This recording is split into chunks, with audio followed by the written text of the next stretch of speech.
పీఠాపురం మహారాజా 139వ జయంతి మహోత్సవాలు రాజుగారి కోటలో ఆదిత్య మహారాజా ఇంటర్నేషనల్ స్కూల్ ఆధ్వర్యంలో ఘనంగా నిర్వహించారు. ఈ కార్యక్రమానికి శ్రీమతి ఎన్ శృతి రెడ్డి సభ అధ్యక్షత వహించారు.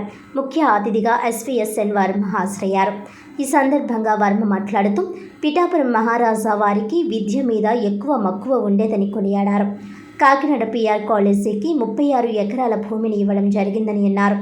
రంగరాయ మెడికల్ కాలేజీకి భూమిని సమకూర్చి ఇచ్చారని తెలిపారు.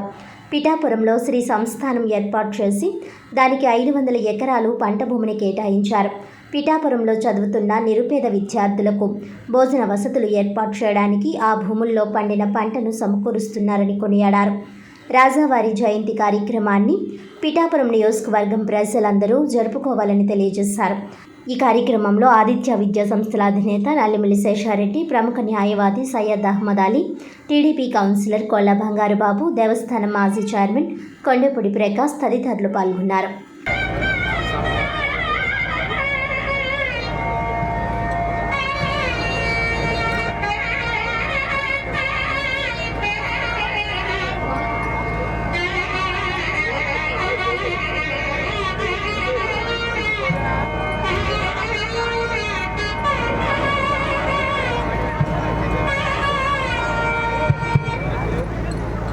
నిరంతర ప్రజాసేవా తత్పరులు, సహృదయులు, తెలుగుదేశం పార్టీ పిఠాపురం ఇన్ఛార్జ్ శ్రీ వత్సవాయి సత్యనారాయణ వర్మ గారికి ఆదిత్య విద్యా సంస్థలు అందిస్తున్న అభినందన సుమమాల. ఆంధ్రదేశపు రాజ కుటుంబాల్లో విశిష్టమైన చరిత్ర కలిగిన శ్రీ వత్సవాయి వంశంలో జన్మించిన మీరు ఆ ఘనతను కాపాడుతూ ప్రజానీక మన్ననలు పొందారు. పద్మావతి, రాఘవరాజు దంపతుల ఆశలకు ప్రతిబింబంగా జన్మించిన మీరు పిఠాపురం ప్రజల ఆశాజ్యోతిగా మారి అద్వితీయ చరిత్రకు శ్రీకారం చుట్టారు. ప్రజల కష్ట సుఖాలను తెలుసుకుంటూ వారి కుటుంబ సభ్యునిగా మెలుగుతూ ఆ ప్రజలను కంటికి రెప్పగా కాపాడుతూ వారి సర్వతో ముఖాభివృద్ధికి తోడుగా నిలిచారు.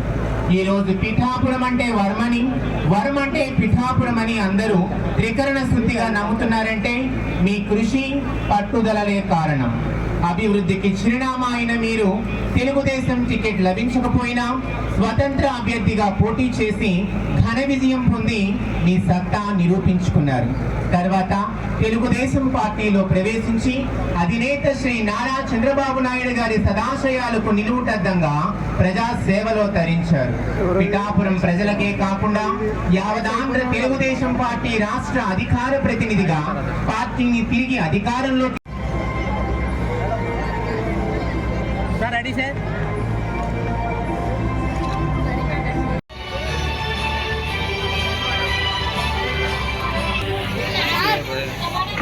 బహదూర్ గారి 139 జయంతిని చాలా ఘనంగా జరుపుకోవడం జరుగుతుందండి.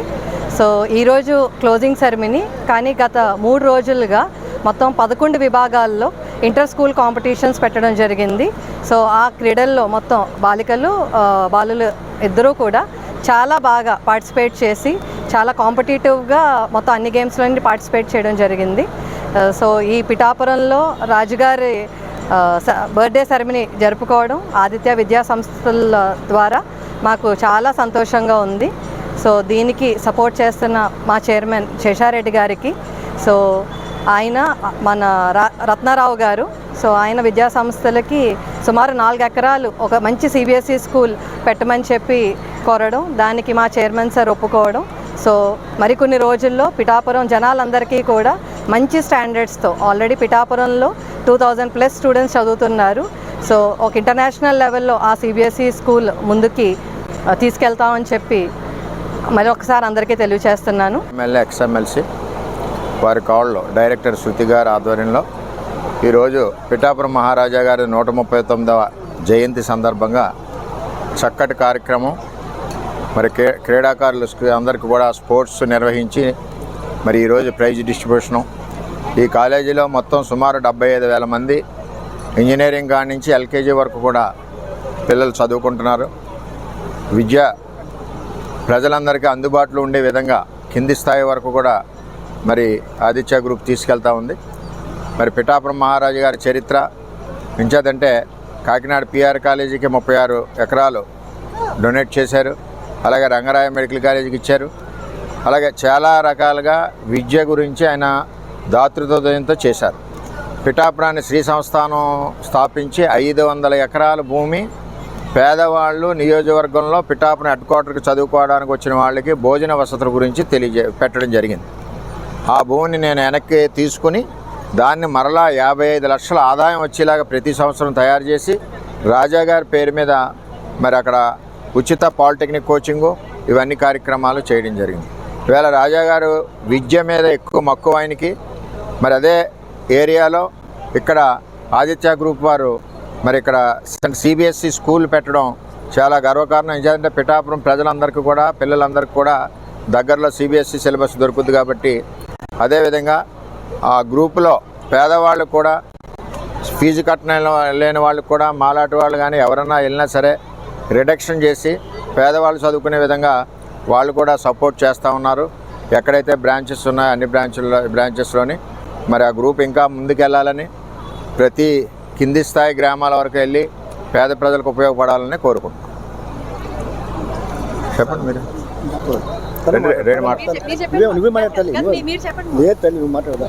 ఇలా మజ్జిరా ఇలా మజ్జిగొచ్చి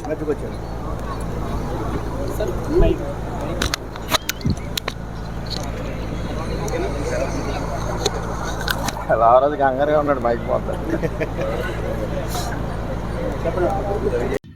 కూటమి ప్రభుత్వం తిరుమల ప్రత్యక్ష దైవం వెంకటేశ్వర స్వామిని రోడ్డున పడేసి భక్తుల మనోభావాలతో ఆటలాడుతోందని వైసీపీ కాకినాడ జిల్లా అధ్యక్షుడు మాజీ ఎమ్మెల్యే కురసాల కన్నబాబు ఆరోపించారు.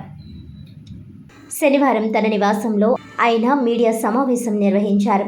కలియుగ దైవం వెంకటేశ్వర స్వామిని రాజకీయాల్లోకి లాగారని, టీడీపీ దేవుణ్ణి కూడా వదలడం లేదని తీవ్రమైన ఆరోపణలు చేశారు. లడ్డూల వ్యవహారం సంఘటన ఈ ప్రభుత్వం అధికారంలోకి వచ్చిన తర్వాత జరిగితే అది గత ప్రభుత్వానికి అంటగడుతున్నారని అన్నారు. తాము ఇచ్చిన నివేదికను పూర్తిగా నమ్మవద్దని ఎన్డీడీబీ చెప్పిన విషయం ప్రజలు గుర్తించారని అన్నారు. శ్రీవారి లడ్డూలో కల్తీ నెయ్యి కలవలేదని సాక్షాత్తు ఈవో శ్యామలరావు చెబుతున్నా టీడీపీ ఇంకా దుష్ప్రచారం చేస్తూనే ఉందన్నారు. వరదల కారణంగా తీవ్రంగా నష్టపోయిన వారిని ఏమాత్రం పట్టించుకోలేదని విమర్శించారు. ఉచిత ఇసుక అంటూ ప్రభుత్వం గొప్పలు పోతున్నా రాష్ట్రంలో ఎక్కడా ఇసుక దొరకడం లేదన్నారు. ఇసుక తీవ్ర కొరత కారణంగా భవన నిర్మాణ కార్మికులకు పని లేకుండా పోయిందని కన్నబాబు పేర్కొన్నారు. విశాఖ ఉక్కును ప్రైవేట్ పరం చేసేందుకు అడుగులు పడుతున్నాయని, దీనిపై కూటమి నాయకులు ఎలా స్పందిస్తారని ప్రశ్నించారు. మహిళలు స్వేచ్ఛగా రోడ్డుపై తిరిగే పరిస్థితి లేదని అన్నారు. మహిళలపై అఘాయిత్యాలు పెరిగిపోయాయని అన్నారు. శాంతి భద్రతలు కరువయ్యాయని అన్నారు. 7 సంవత్సరాల ముస్లిం బాలిక శవమై తేలితే ఈ ప్రభుత్వానికి చీమ కుట్టినట్లుగా లేదని విమర్శించారు. రాష్ట్రంలో మెడికల్ సీట్లు తగ్గిపోయినా ప్రభుత్వం ఎందుకు పట్టించుకోలేదని ఆయన నిలదీశారు. రైతులకు ఉపయోగకరమైన రైతు భరోసా కేంద్రాలు మూతపడే స్థితికి తీసుకువచ్చారని అన్నారు. ఇది మంచి ప్రభుత్వం అని పాలకులే బాజా కొట్టుకోవడం కాదు, ప్రజలు ఆ విషయం చెప్పాలని, అప్పుడే మంచి ప్రభుత్వం అవుతుందని అన్నారు.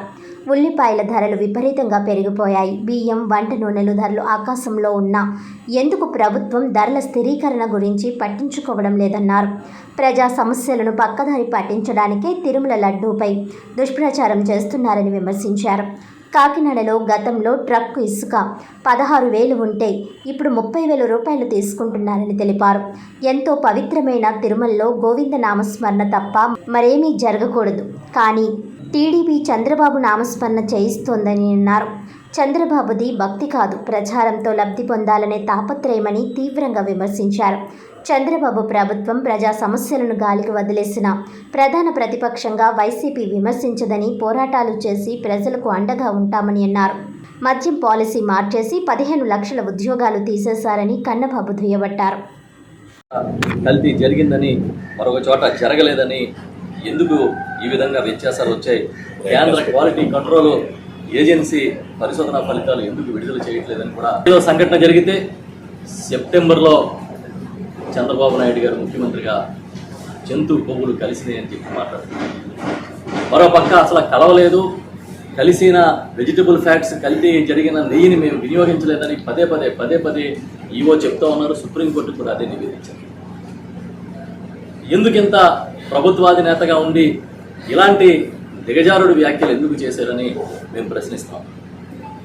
అందుకే సుప్రీంకోర్టు చాలా కేటగారికల్గా చెప్పింది నిన్ననే, దేవుని రాజకీయాల్లోకి లాగొద్దు, రాజకీయ డ్రామాలు పొల్లైనా దాన్ని గౌరవించి మీరు దీన్ని రాజకీయం చేయడం మానేసి అసలు విషయానికి రండి. డైవర్షనల్ పాలిటిక్స్ని పక్కన పెట్టండి. మీరు లడ్డూతో ఏమేమి డైవర్ట్ చేశారనేది అందరికీ, రాష్ట్ర ప్రజలందరికీ తెలుసు. ఏమేమి డైవర్ట్ చేయాలని ప్రచారం చేశారో ప్రతి ఒక్కరికి తెలుసు.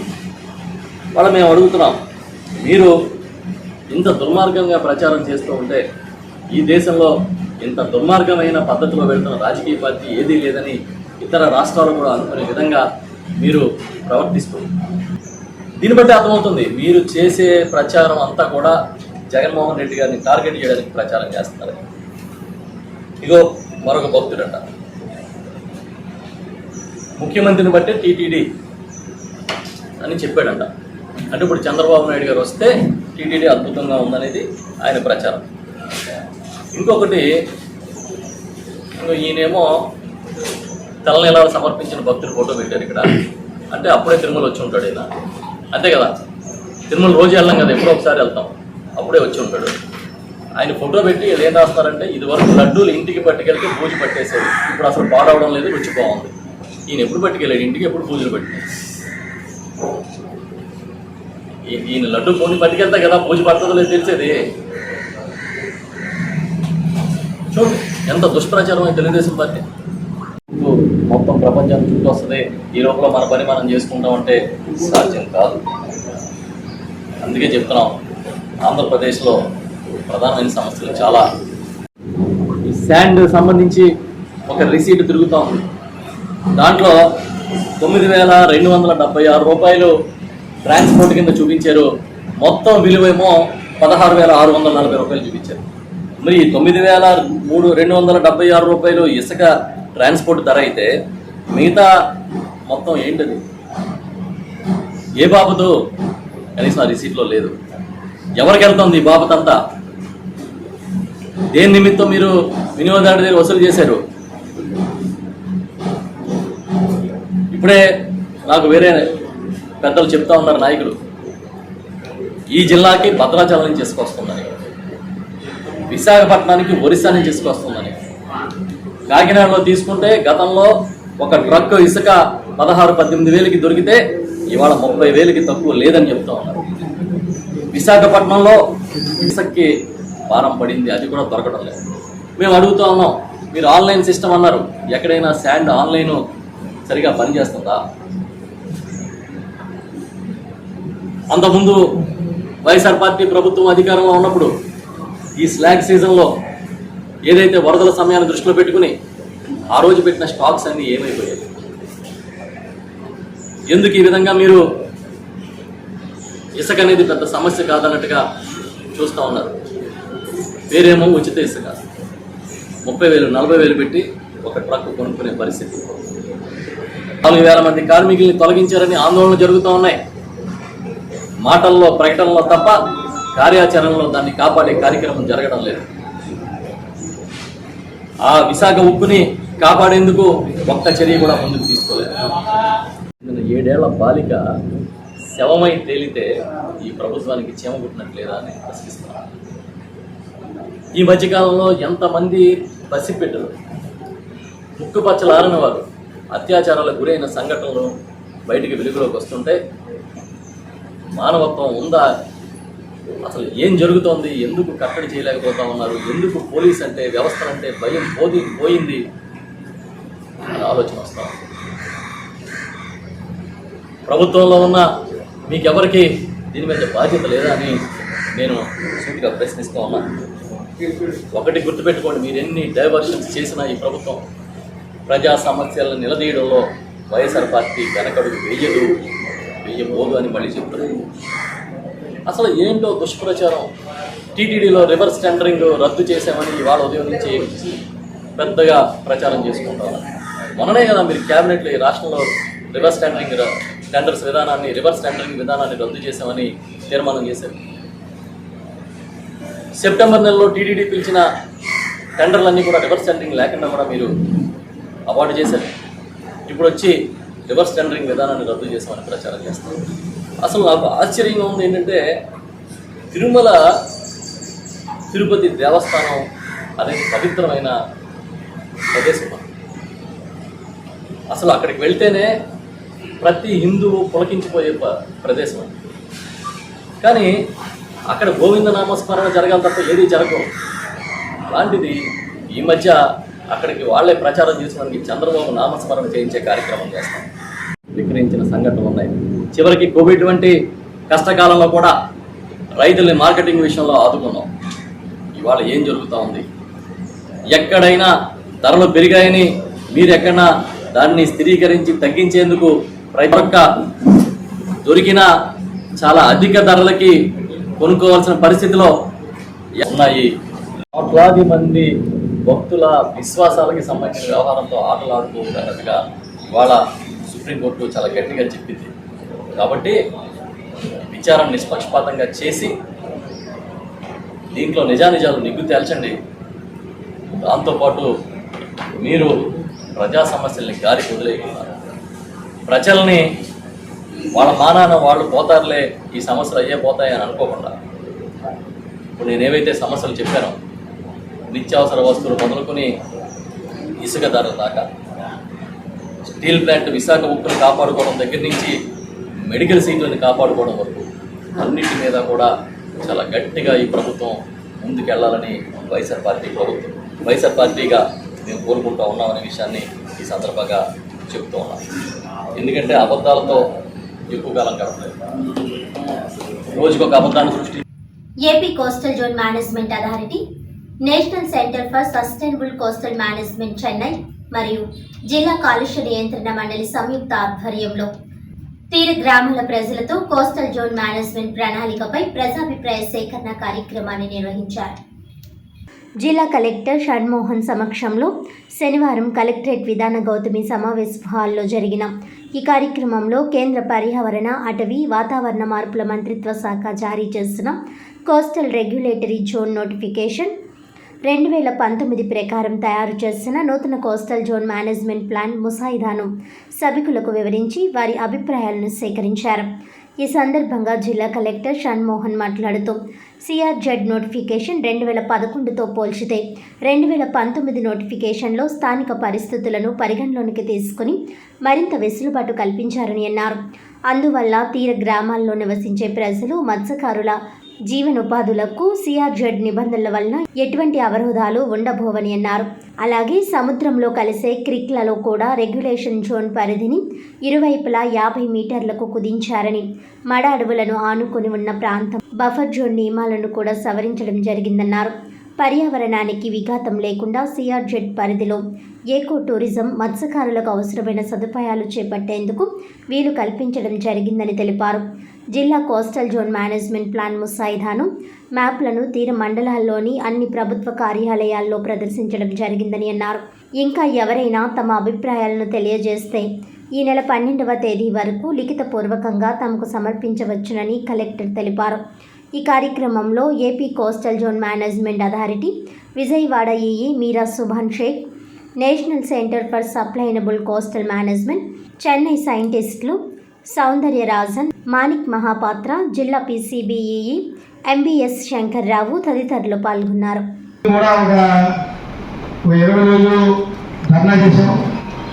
ఆ వల్లపోయినప్పుడు కమిటేషన్ ముందు కలెక్టర్ మేడం, ఆ కలెక్టర్ వేసినప్పుడు ఆర్డో గారిని, మన ఫిషరీస్ డిపార్ట్మెంట్ని, మరి వీళ్ళందరినీ కూడా కమిటీ 7 వేశారు. ఆ 7 కూడా దీన్ని వాళ్ళు తీసుకొని చెక్ చేసి కూడా ఇంత నష్టం వస్తుంది కాబట్టి వీళ్ళకి బౌలు పోతున్నాయి కాబట్టి బౌలు ఇవ్వమనిసి, నష్టం ఇవ్వమనిసి మరి అప్పుడు ఆ కలెక్టర్ గారు రాసినప్పుడు కూడా తమను ఒక లెటర్ ఇచ్చారు. ఇంతవరకు దానికి వాళ్ళు ఆ కంపెనీ వాళ్ళు స్పందించారు సార్. నమస్కారం. మొదటిగా బిఫోర్ ఎలా ప్లాన్ చేసామంటే ఒక 15 నిమిషాలు వాళ్ళ వైపు నుంచి ప్రజెంటేషన్ ఇవ్వడం జరుగుతుంది. సో వాళ్ళ ప్రజెంటేషన్లో మేజర్గా సిఆర్జెడ్ జోన్ గురించి మాత్రమే మాట్లాడడం జరుగుతుంది. దయచేసి ఇక్కడికి వచ్చిన అందరికీ నా రిక్వెస్ట్ ఏంటంటే ఈ టాపిక్ గురించి మాత్రమే మాట్లాడడం. దయచేసి వేరే వేరే టాపిక్ తీసుకునే అంత సమయం కానీ, ఎందుకంటే బయట నుంచి కూడా వాళ్ళు వచ్చారు. సో డిఫరెంట్ టాపిక్స్ అంటే ఇప్పుడు రకరకాల ఇష్యూస్ ఉండొచ్చు, బట్ ఓన్లీ సిఆర్జెడ్ జోన్కి సంబంధించి మాత్రమే మాట్లాడాలని చెప్పి నా మొదటి request to all the members ఇక్కడికి.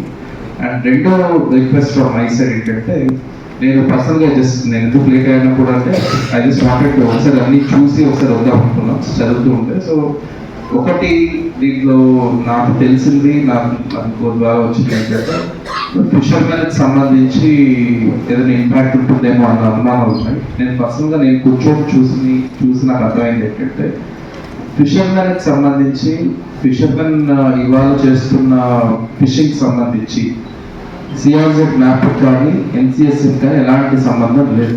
దయచేసి అలాంటి అపోహలు ఏమైనా ఉన్నా సృష్టిస్తున్నా యాజ్ అ డిస్ట్రిక్ట్ కలెక్టర్ నేను చెప్తున్నా అందరి మంది with video recording with media, ఎలాంటి ఫిషింగ్ రైట్స్ కానీ ఇక్కడ నుంచి ఇక్కడికి చేయొచ్చు అని కానీ ఇక్కడ నుంచి చేయొద్దని కానీ ఈ చట్టానికి దానికి సంబంధం లేదు.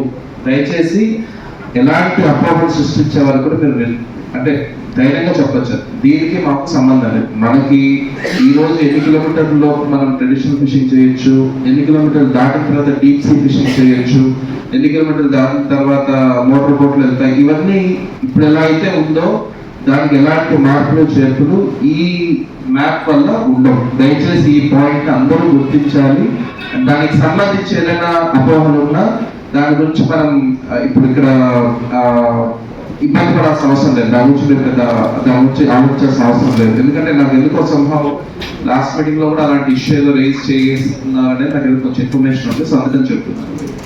మూడోది నా వైపు నుంచి అందరికీ చెప్పదలుచుకున్నది ఏంటంటే, ఈ ప్రోగ్రామ్ మన జిల్లాతో పాటు రాష్ట్రంలో ఉన్న ప్రతి కోస్టల్ జిల్లా ప్లస్ ఇలాగే దేశంలో ఉన్న ప్రతి కోస్టల్ రాష్ట్రం ఇదే పని చేస్తుంది. సో అవన్నీ చూసిన తర్వాత వాటన్నిటికి సంబంధించిన ఫీడ్బ్యాక్లో తీసుకున్న తర్వాత తయారు చేసిన మ్యాప్ కాబట్టి, సో స్పెసిఫిక్గా మన ఏరియాలో ఉన్న ఇష్యూస్ గురించి మాట్లాడదాం. దయచేసి జనరిక్గా ఓవరాల్గా ఇష్యూస్ కానీ మనకి సంబంధించినవి కాకుండా జనరల్గా ఒక ఏమంటారు, so I don't want to mention but ఈ గవర్నమెంట్ సిటీ ఇలా చేసింది, ఆ గవర్నమెంట్ ఇలా చేసింది, నో. దయచేసి ఆ ఆర్గ్యుమెంట్కి వెళ్ళకుండా మన స్పెసిఫిక్గా మన ఏరియాలో ఈ మ్యాప్కి సంబంధించి మీకు ఎలాంటి ఇబ్బంది ఉన్నా, మీకు ఎలాంటి అపోహలు ఉన్నా దీంట్లో అడిగి ఇక్కడ నెరవేర్చు చేసుకోవాలని చెప్పి కోరుకుంటున్నాను.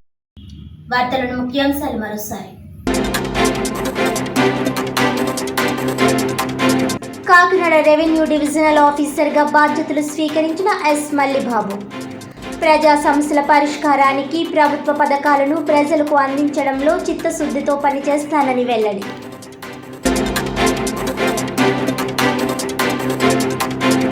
సూపర్ బజార్ నూతన చైర్మన్గా బాధ్యతలు స్వీకరించిన ప్రసంగి ఆదినారాయణ. సూపర్ బజార్ అభివృద్ధికి నూతన పాలక మండలి కృషి చేయాలన్న city MLA Vanamadi Kondababu.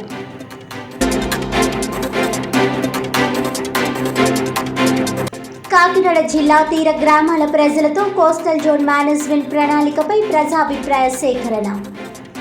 CRZ నిబంధన వల్ల తీర ప్రాంతాల్లో నివసించే వారికి మత్స్యకారుల జీవనోపాధులకు ఎటువంటి అవరోధాలు ఉండబోవన్న జిల్లా కలెక్టర్ షాన్మోహన్ సగిలి.